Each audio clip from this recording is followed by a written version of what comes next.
This morning, a second case of measles is confirmed in Dane County, what health officials are saying. Plus, outside, it's going to be a very mild day. Once again, I'll talk about how long this mild stretch will last coming up. And later, the argument over absentee voting ahead of Tuesday's election. Well, good Sunday morning, and thanks for joining us. I'm your weekend morning anchor, Michelle Renee Quinn. And I'm meteorologist Jacob Montesano. Thanks for waking up with us this Sunday, February 15th. We're starting our morning with another Black History fact. There you are.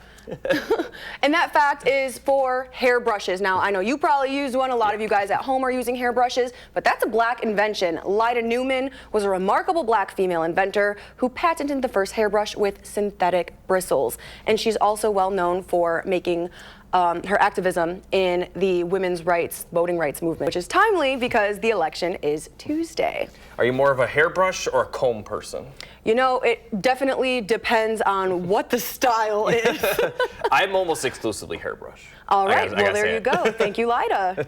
Now, as we take a look at the temperatures right now, you know, they're not super mild, but considering that this is the time of day that we normally see the low temperature of the day, and these temperatures are near the average highs for this time of year, really goes to show you how nice it's going to be later. 30 in Madison, 37 in Monroe, 20s for parts of the area, but everyone expected to get at least into the middle 40s, but most of the region will get into the lower 50s today with plenty of sunshine, very light wind, mild temperatures. Get out and enjoy the weather if you can. Lacrosse, very similar forecast. This weekend probably is one of the best weekends weather-wise in February history for Madison, Wisconsin, because sunshine, we saw sunshine and 50s yesterday. That's what we're going to see today. Here are the highs across the area.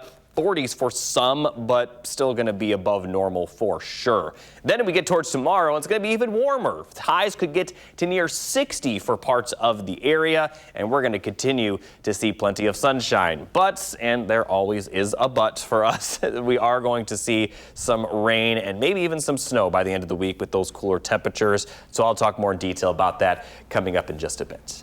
All right, thank you, Jacob. Topping our news this morning, health officials on Saturday confirmed they're investigating the second measles case in Dane County and the fourth in Wisconsin after an out-of-state traveler stayed at a Madison hotel earlier this month.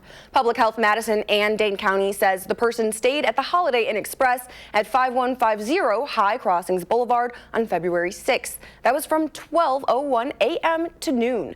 Now, measles is a highly contagious disease that can be spread from person to person through the air and can remain airborne for up to 2 hours after a sick person coughs or sneezes. It's very contagious that if one person contracts it, up to 90% of the people around them may also become infected if they are not vaccinated.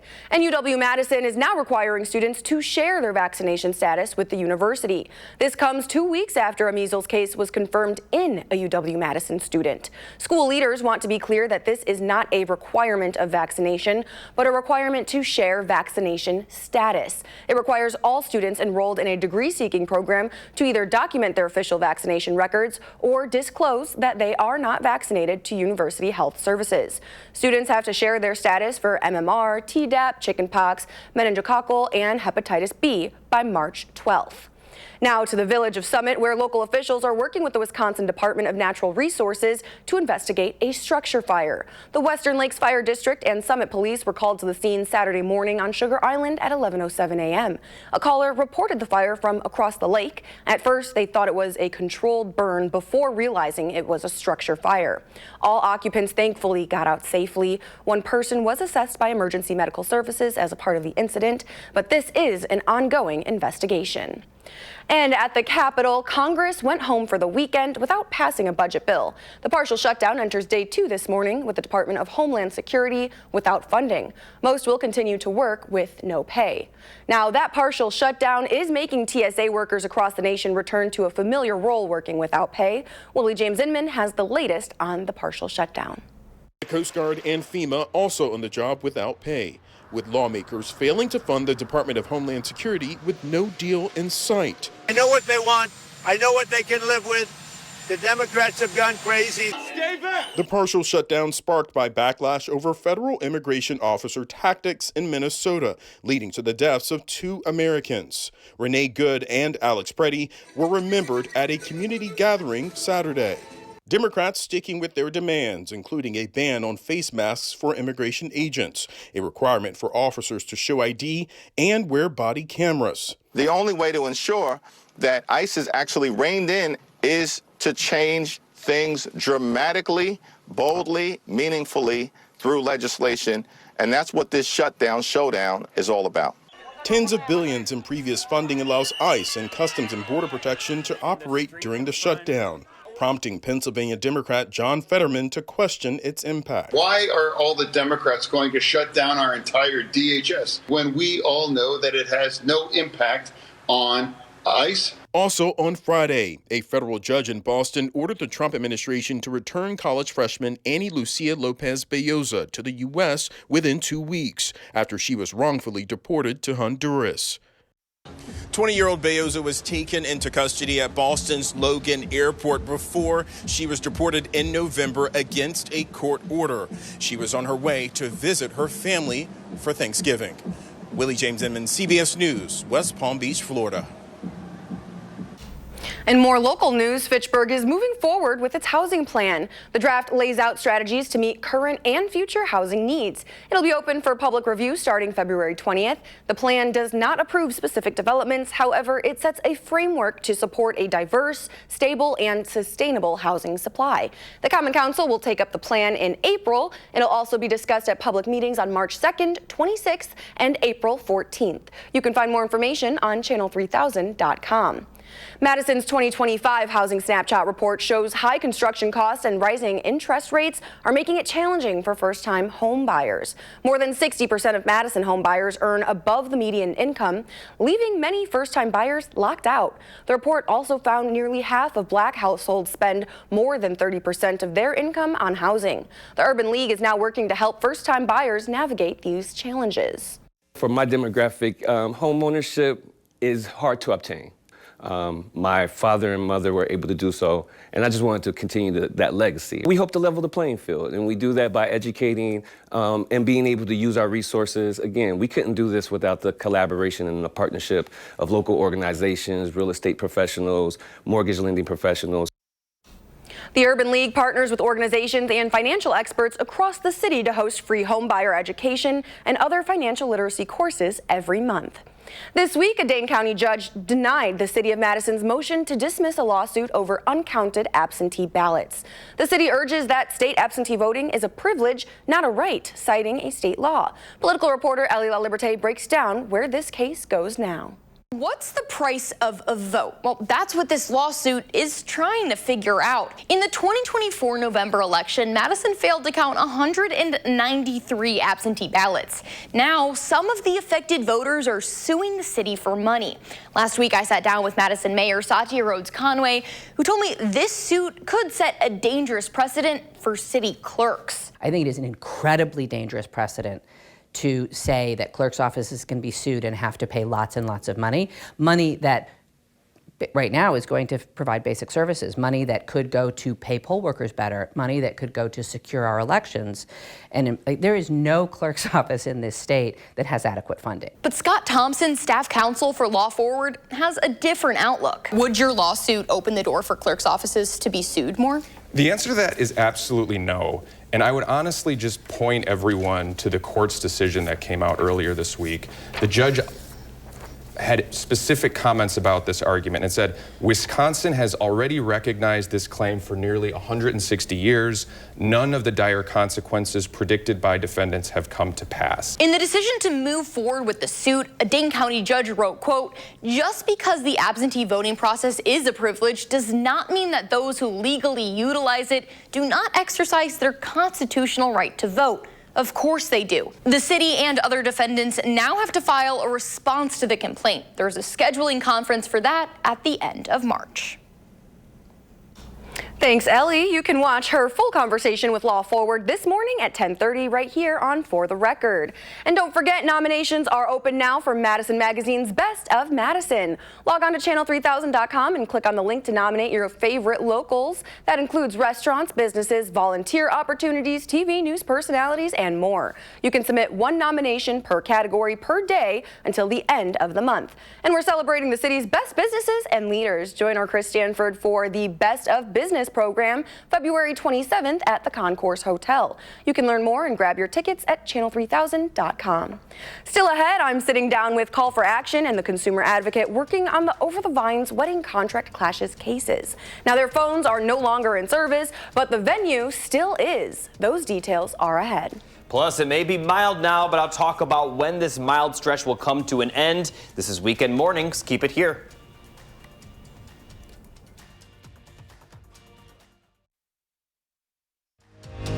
You're watching News 3 Now this morning. Moving forward. Well, welcome back. We have some members from our Call for Action team joining us today. That's Paul and Jackie. And Jackie's going to be going over some of our January statistics. So what can you tell us about Call for Action cases brought in? The type of cases are typical. Consumer is number one. So purchases, retail, warranties, that type of thing. Government and home improvement are the other two that are in the top three. We took in 59 new cases in the month of January, and we returned back to customers $87,621. So it's a big number. It's a big number. That was a big month. Now, to my understanding, a lot of that may have come from some of the cases that were related to the Over the Vines wedding contract clash. That's included in there. There's at least one case that closed in January? Just one. Just one? Just one, Okay. and 6 more opened. Six more opened. After your initial broadcast of that case, we had 6 more brides-to-be reach out to us and let us know that they've run into similar problems with Over the Vines. All right, so now when people are in this kind of consumer problem and maybe the business that owes them money is not reaching back out or they've cut off communication, which is what happened to some of these brides, what is the first step that you recommend consumers take to start protecting themselves and their money? Well, I would say the first thing you need to do is be persistent in trying to contact them, whether it by email or by phone, keeping track of records that you have in any communication with these folks. If that doesn't work, you can contact the Better Business Bureau and file a complaint there, or the Wisconsin Department of Agriculture, Trade, and Consumer Protection and file something there. You're also welcome to contact Call for Action. Sometimes we're able to get some resolution to some of these cases. In the situation with Over the Vine, I do not believe they are in business anymore. I believe their phone is dead. So a couple of brides-to-be have taken the matter to court. A few others are watching that carefully and making the decision as to whether they're going to pursue legal action as well. Well, I hope they're sure in business because I have a wedding there in May. I'm not getting married, but I'm attending one, so we'll see how that goes. We'll see how that goes. Yes, okay, and so now is there any other consumer advice that you would like to give to consumers as we're heading in through February? I know we just did a report on romance scams, so that's one thing to look out for, but is there anything else that you want consumers to be aware of? The other thing, it's the time when people are starting to think about how much money they're getting back from their taxes. Spring is coming around the corner. They start thinking about home improvements, and we always see a lot of problems for that. So be aware of that. Take your time, get contracts, look at them, all of that. Those terms and conditions, and then as always, whatever home improvement contractor you're looking at, check with the Better Business Bureau. Is this a credible company? You know, do your homework, you guys. Yeah, right. Absolutely. All right, well, thank you so much for joining us today. Thanks for having us. And now here's Jacob with your forecast.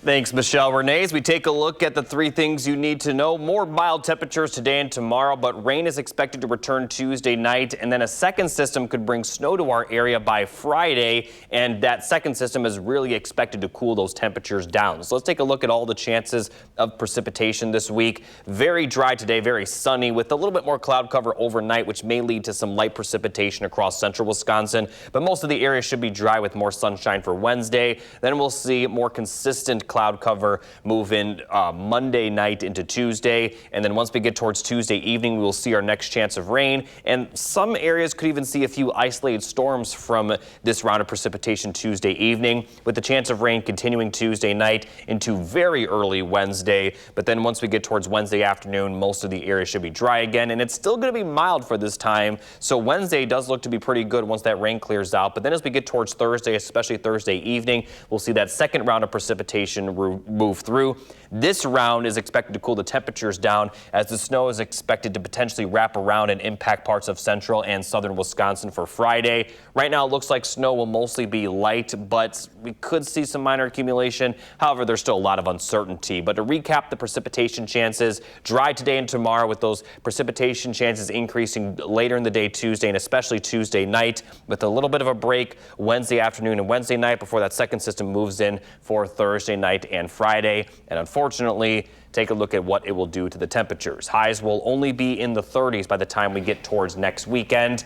At the very least, though, they're not going to be bitterly cold, and those highs next weekend are pretty close to average for this time of the year. So unfortunately, all good things must come to an end, but we still got a few more days of the very nice weather. Yes, we do, and we shall enjoy it while it lasts. Still ahead, we are sharing how you can celebrate Wisconsin Day. That's today. It's National Wisconsin Day. But first, here's your morning motivational quote from Barack Obama. You're watching Weekend Mornings. We'll be right back.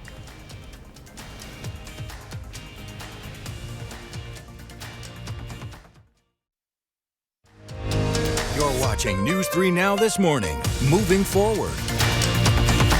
Wisconsin Day is this Sunday, and what better way to celebrate than with some of the state's most loved traditions, cheese curds, local brews, and classic Wisconsin flavors. Joining us today is Missy Simon, General Manager at Lucy's No. 7 Burger Bar in Beloit, to show us how to celebrate the Wisconsin way, whether you're visiting your favorite local restaurant or bringing the fun home. Thanks for joining us. You're welcome. Thanks for having me. Absolutely. So tell us a little bit about Wisconsin Day and why it's celebrated. So it is February 15th, and it is this Sunday, and we are celebrating Wisconsin's wonderful traditions and just kind of the culture and heritage and everything that makes Wisconsin, Wisconsin. Yes, very unique. So can you give us a little history behind Lucy?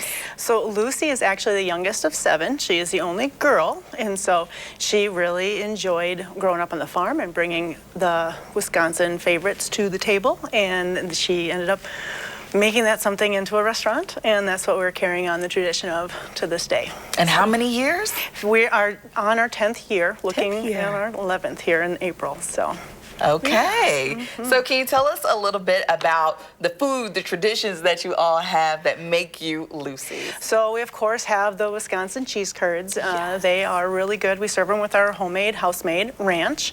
And then we have our Wisconsinite, which is definitely a Wisconsin favorite. We have brats on there and cheddar cheese, and we make our own in-house beer cheese that goes on there with fried onions. And then we have, I brought along some spotted cow that is, since we're so close to the border in Beloit, that not everybody can get New Glarus. So it's kind of nice that we have that, and we have 19 other beers on tap that are Wisconsin-based. And what's your favorite part about living in Wisconsin? The atmosphere, the culture. I think we have just a lot of fun things to do, and yes, it gets cold, we know that, but there's also summer for a brief moment in time. But yes, Wisconsin and the traditions, and I've lived here my whole life, so I really enjoy this state a lot. Missy, we want to thank you so much for joining us. Thank you for having me. Absolutely. Appreciate it. We'll share all of these details over on our website, channel3000.com. Now to your entertainment news. Indie band AJR will perform at one of the stages at the next Wisconsin State Fair. The multi-platinum trio has generated billions of streams with songs like Bang, Weak, and World's Smallest Violin. Tickets go on sale February 20th at 10 a.m. You can buy them at wistatefair.com. Pre-sale tickets for Friends of the Fair are available on the 19th. And Grammy winner Harry Styles is rolling out listening parties for his new album in 40 cities around the world. Only 2 U.S. cities will hear it first, Los Angeles and right here in Madison. The former One Direction star's new album, Kiss All the Time Disco, Occasionally, drops next month. The listening parties start on Wednesday. It's not Styles' first time in Wisconsin. He performed in Milwaukee in 2021 on his Love On tour. He's also a big Green Bay Packers fan. You can find more details about that listening party on channel3000.com. Are you a Harry Styles fan? I know our weekday meteorologist is probably the biggest Harry Styles fan. Yeah, I mean, I know some of his songs. I wouldn't necessarily say I'm a fan, but I'm not like I don't avoid him, obviously. There are some artists where I'm just like, yeah, not a fan. He's more of just like neutral ground for me. Neutral ground. All Yeah. right. Well, Jacob will not be attending that listening party. Wow. Let's take a look before I continue about the forecast going forward. Let's actually take a look at the last 2 days. The high temperature each of the last 2 days broke or tied a record for Madison. Friday's high of 51 broke the record, which was previously 50. Yesterday's high was 55, and the previous record was 55. So that goes to show you just how unseasonably mild these temperatures are. Now today, we're unlikely to break the record, not because it's going to be any colder, but because it just so happens that the record high today is in the 60s, and we're not expected to get to that level, but we are still expected to get into the middle 50s. Looking at the forecast for today, plenty of sunshine, highs in those middle to lower 50s with calm winds, but the nice weather is not going to last forever. Now we will see a few more days of mild temperatures. In fact, it will get even warmer for Monday, but then towards the end of the week, we'll see colder temperatures with highs back near 30 for next weekend. Thanks, Jacob. Now to your consumer alert this morning. Estee Lauder is accusing Walmart of selling fake versions of its products in a new lawsuit. New court documents say the cosmetic company lists several products that it says have counterfeit copies on the retail giant's website, including Clinique and La Mer skin creams and Tom Ford fragrances. Neither company immediately responded to any requests for comment. And Novo Nordisk is suing telehealth provider Hims & Hers for allegedly creating copycat versions of its weight loss drugs Ozempic and Wegovy. With 1.5 million Americans reportedly using compounded versions, Novo Nordisk claims these should have ceased after the FDA removed the drugs from the shortage list last year. Hims & Hers disputes the lawsuit, arguing it could restrict patient access. And before we head to break, here's a look at your gas prices. You're watching Weekend Mornings, and we'll be back with today's headlines next.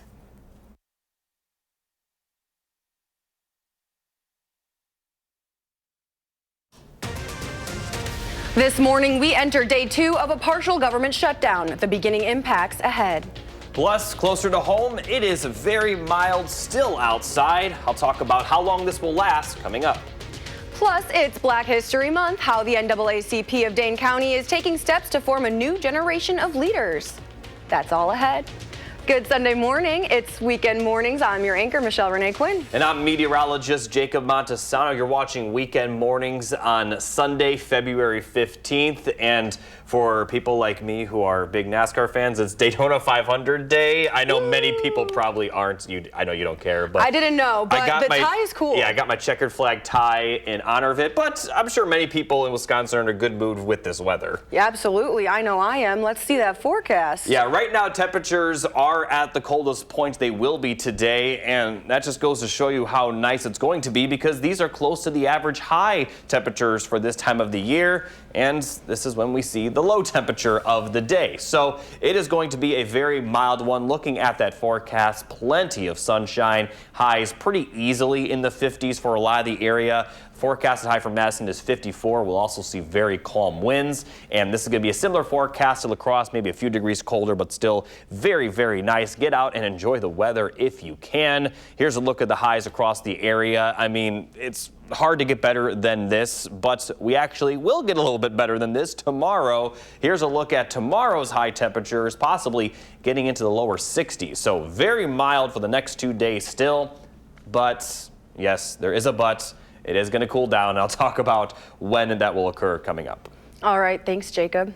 Topping our news this morning, at the Capitol, Congress went home for the weekend without passing a budget bill. The partial shutdown enters day 2 this morning with the Department of Homeland Security with no funding. Most will continue to work with no pay. TSA workers at the nation's airports are assuming a familiar role, working with no pay, and the Coast Guard and FEMA also on the job without pay. Lawmakers failing to fund the Department of Homeland Security with no deal in sight. Democrats sticking with their demands, all of those including a ban on face masks for immigration agents, a requirement for officers to show ID, and wear body cameras. In more national news this morning, in the search for Nancy Guthrie, still no arrest as we enter week 3. That's after she disappeared from her home in Arizona on February 1st. The investigation into her abduction is intensifying after law enforcement officials conducted searches at 2 different locations near her home late Friday night. SWAT and forensic teams are still following leads, but there's still no sign of Guthrie. Officials say they've processed fingerprints and DNA evidence, including a pair of gloves. The FBI continues to ask anyone in the community to share any unusual video footage they may have that could lead to a break in the case. And as we continue to celebrate Black history, the NAACP of Dane County is looking forward, focused on action, equity, and the next generation of leaders. Our weekday morning anchor, Kyrian Lee, took a closer look at what the organization has planned for this year. For more than a century, the NAACP has stood for justice, opportunity, and equality. In Dane County, chapter president Greg Jones and his team continue that mission. Number one would be advocacy at the highest level. That includes activism with our local elected officials, state, congressmen and women, as well as our local boards. The other priority that I think going into 2026 is going to be heightened engagement in voter education, voter outreach, voter organization, and voter participation. Jones says that work will take many forms, including town hall meetings, door-to-door efforts, phone banking, and even creative parking lot conversations, meeting people where they are. We're going to get out there in those communities and have conversations with those individuals. And the next generation is at the heart of this mission. Jones says they hope to establish a new youth council and a civic engagement effort for high schoolers. We can only provide them with the history, the legacy that we are about. They then will take it, internalize it, synthesize it, and make it their own. This legacy goes beyond advocacy. The organization is tackling eviction fairness. We were informed about really affect communities of color, particularly those households that are headed by women. Reading disparities in schools. We're going to be engaging about 4 or 5 of our school districts on their implementation practices, policies, programs to help kids read. And health equity, ensuring all communities have access to resources and support. Reporting in Madison, Kyrian Lee, News 3 Now. To learn more, visit NAACPofDaneco.org. And to see more of our Black History Month coverage, you can visit our website, channel3000.com. Now, City of Madison officials say they're stepping up safety following a deadly crash involving a high school senior. Last week, a driver hit and killed 17-year-old Sasha Rosen while he was crossing Park Street. Now, family and community members are launching SafeStreetsForSasha.com. They hope to end what they call traffic violence. City staff, meanwhile, say they're using quick build projects to make dangerous streets safer faster. So another example of some quick builds that we put in are bump outs, so kind of narrowing the roadway at intersections. Also raised crossings, we're putting in a lot of those, especially near path crossings. So like Atwood Avenue, we put in several raised crossings, really just prioritizing pedestrians, bicyclists. Engineers say these changes, like lower speed limits, raised crossings, and traffic circles, are key to preventing future tragedies on Madison streets. The man charged in the death of a Sun Prairie woman earlier this year is heading to trial. Jerson Blasno faces a week-long jury trial starting tomorrow. The 24-year-old is charged with first-degree intentional homicide, giving false information on a kidnapping or missing person, and hiding a corpse. He's accused of killing 27-year-old Isamar Valverde Ponce. The two were reportedly in a relationship, and Blasno was allegedly the last person seen with her before she disappeared. In consumer news, certain college programs could lose access to federal student loans under the One Big Beautiful Bill Act. The change could impact about 40,000 U.S. college students. Higher education firm HEA Group says college arts, religion, and trade programs like cosmetology are the most likely to be cut off from federal student loans. The new rule reflects Republican efforts to bar federal student loans for degrees that, quote, leave students worse off than if they never went to college. The One Big Beautiful Bill Act measures earnings 4 years after students get their degree, comparing graduates' pay with that of a typical high school graduate. Programs at four-year colleges around the U.S. at risk of failing the new earnings test include about 8% of studio and fine arts programs, roughly 3% of design and applied arts programs, as well as 1% of English major degrees. Programs that fail the test in 2 of 3 consecutive years could be barred from using federal student loans to finance students' education.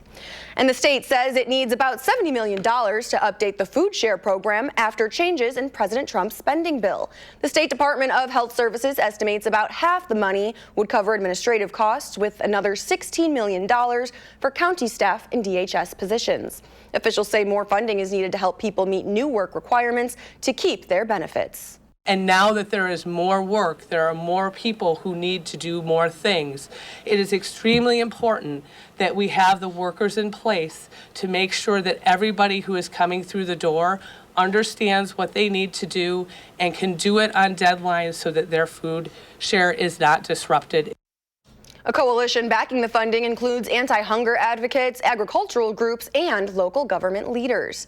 Don't forget, nominations are open now for Madison Magazine's Best of Madison. You can log on to channel3000.com and click on the link to nominate your local favorites. That includes restaurants, businesses, volunteer opportunities, and TV news personalities. There's a whole lot more. You can submit 1 nomination per category per day until the end of the month. And we're celebrating the city's best businesses and leaders. You can join our Chris Stanford for the Best of Business program February 27th at the Concourse Hotel. Learn more and grab your tickets at channel3000.com. You're watching Weekend Mornings. After the break, we're learning about vibration plates in this weekend's health conversation. And later, I'll return with a look at the upcoming rain chances this week. This is Weekend Mornings. Keep it here.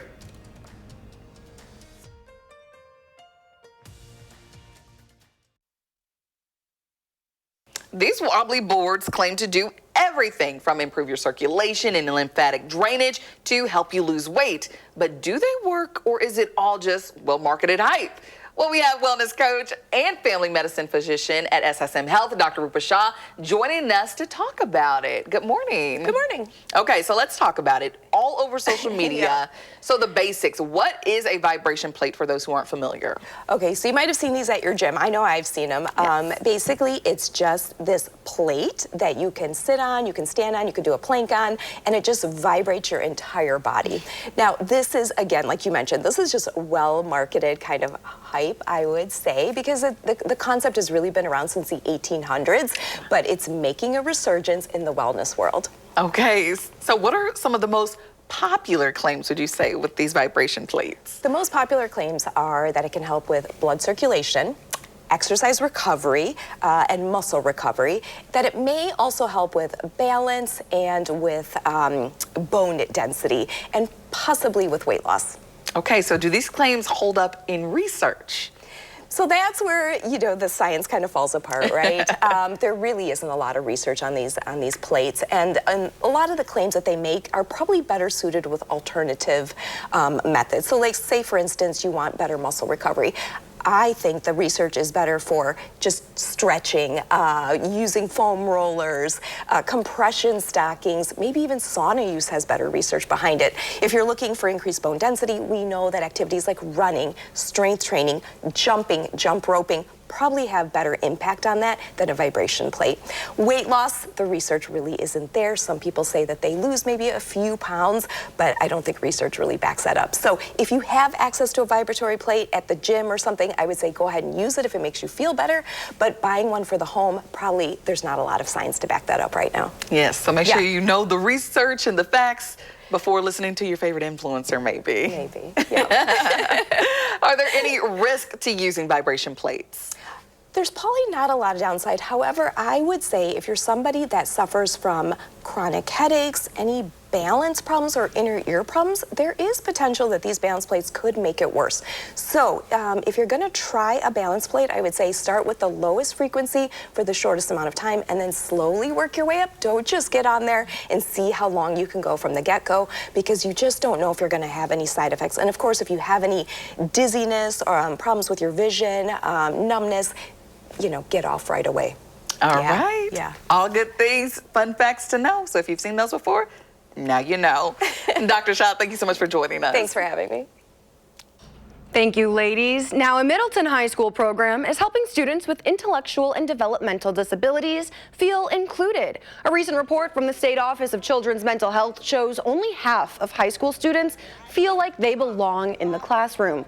That's where the program Best Buddies Club comes in handy. More than 100 students meet monthly where they create crafts, participate in activities, and develop advocacy skills. Club members also have buddy pairings for one-on-one activities outside of school, like attending UW-Madison sporting events. On a social engagement basis, it's such a great club to include everyone and just make everyone feel like they belong. Our schedules are very different at Middleton. There's 2,000 kids already, so there's a very vast variety of classes you're taking, whereas here we get to meet together and become friends with people you wouldn't normally see. And you can get ready for a sweet adventure on April 26th. Register now for a night to remember celebrating individuals with disabilities in the greater Madison area. At the Monona Terrace, celebrate with a walk down the carpet, photos, a gift bag, snacks, dancing, games, and fun.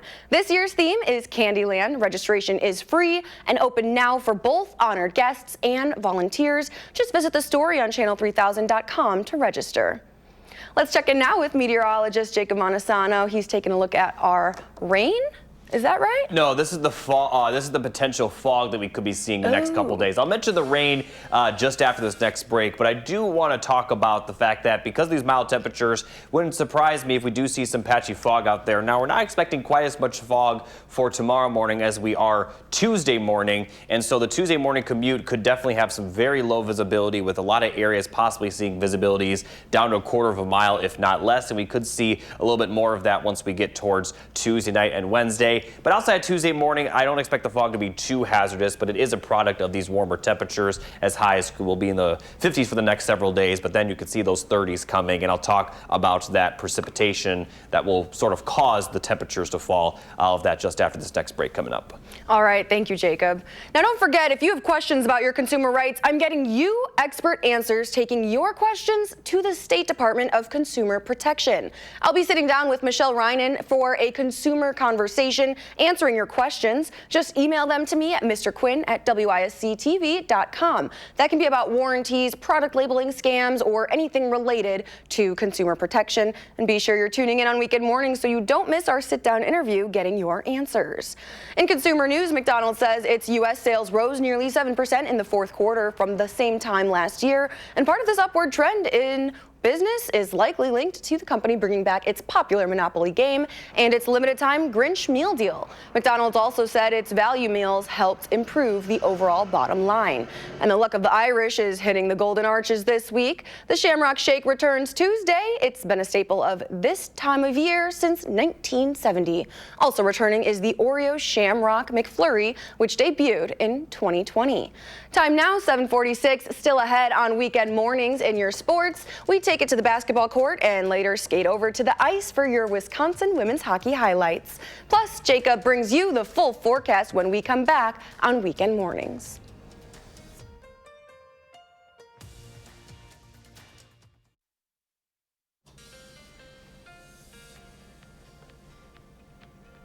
Welcome back. Here's a final look at the three things you need to know. Very mild temperatures the next couple of days, but we are going to see rain return Tuesday night with possibly some snow by the time we get to Thursday night and Friday. So let's take a look at all these rain and snow chances. Clear today, cloudy skies tonight, which will lead to a very small chance of light sprinkles, especially for central and northern Wisconsin. But for the most part, not going to see any rain for southern Wisconsin. And then we get to Tuesday, clouds will increase and we'll see cloudy skies throughout the day Tuesday, with rain expected later in the day. Possibly could see a few isolated thunderstorms with this round of precipitation. And then we'll continue to see the chance of rain Tuesday night into very early Wednesday. But most of Wednesday does look to be dry, and it still will be mild for Wednesday. It will be a bit windy. Then the second system rolls through Thursday night into Friday, starting out as rain, but then this will cause the temperatures to cool down, and so the back end of the system could bring some light snow across central and southern Wisconsin, although right now we're not expected to see much in terms of accumulation. So taking a look at the recapping these precipitation chances, we'll see it begin Tuesday evening and continuing Tuesday night. A little bit of a break for Wednesday afternoon and Wednesday night, and even early Thursday. Then Thursday night and Friday, we'll see that second system roll through the area. And with the snowfall chance, obviously it's going to cool down the temperatures. Highs will be back in the 30s, maybe even some upper 20s by the weekend. But at least it's not going to be bitterly cold. And those 30s next weekend are much closer to average for this time of year than what we're seeing today and tomorrow. All right, thanks, Jacob. Happening today is the 2026 NBA All-Star Game, which is taking place in Los Angeles at the home of the LA Clippers. The NBA Legends Awards is at 11 a.m. local time. All-Star Game 1 starts at 4, and Game 2 is expected to begin at 4:55, followed by Game 3 and the championship. You can stream all the games on Peacock. Now to our Badgers. Last night at the Kohl Center, they beat a top 10 team in Michigan. I believe that was Friday. But for the third time this season, and that's the first time the Buckies done that in one regular season since 1951. In the better part, they left no doubt about it, beating Sparty by 21 points behind 29 from Nick Boyd and 20 from John Blackwell. To have moments like this, man, it's just beautiful, and I'm just so proud to be a part of this team. And you know, we got, like I always say, we got way more moments to share together, special moments, and I'm just looking forward to just having fun for these next couple weeks or months. And to the ice, we're the #1 team in the country, Wisconsin women's hockey, looking for a sweep in Mankato, and Lacey Eden puts it in the twine, her 99th career goal. She's wearing that key on her chest with her 5 teammates competing in the Olympics. And in the second, Bucky up 3-1, make it 4-1. Marianne Pickard gets this one to go, but the Badgers still weren't done in the third. It's the sophomore Finley McCarthy converting on the one-timer. She had 3 points last night, 5 in this series. Watch out for her in these next couple of years as the Badgers roll the Mavericks, finishing off the sweep with a 5-1 victory. And on the men's side, Wisconsin men's hockey trying to turn that 6-game losing streak into a 4-game winning streak unsuccessfully. Ohio State beat the Badgers 3-2. And still ahead on weekend mornings, a new discovery at a New York City landmark finds links to the Underground Railroad. Plus, here's a look at what's to come on For the Record.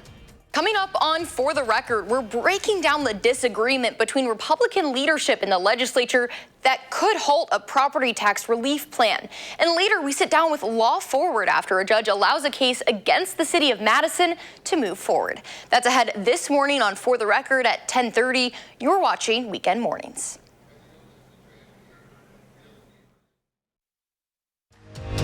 You're watching News 3 Now this morning. Moving forward. Welcome back. A historic Manhattan museum is revising its history with new evidence linking the site to the Underground Railroad. A hidden passage was recently discovered at the Merchants House Museum on East 4th Street. Architects and preservationists found a hidden vertical shaft behind built-in drawers on the 2nd floor, leading to a ladder and down toward the ground floor. Historians say the passage was deliberately designed to be invisible to slave catchers and city marshals. The home was built in the 1830s by Joseph Brewster, a noted abolitionist who designed the home himself. Now, experts say abolitionists were rare among white New Yorkers at the time, particularly those with wealth. Brewster sold the house in 1835, and it's unclear if the new owners knew about the passage or not. And now here's your morning motivational quote today from James Baldwin. Not everything that is faced can be changed, but nothing can be changed until it is faced. That's on your screen now. Thanks for watching Weekend Mornings. Join us next Saturday live at 8 and 5 a.m. Here's a quick look at your 10-day forecast. Mild today and tomorrow. Then we'll see precipitation for the middle of the week. 2 systems, one Tuesday evening through Wednesday morning, then Thursday night through Friday. The second one will cool the temperatures down quite a bit. Coming up next is CBS Sunday Morning, followed by Face the Nation and For the Record. Our next newscast is coming up at 5:30 p.m. And as always, find us streaming 24/7 on Channel 3000+. Have a great weekend.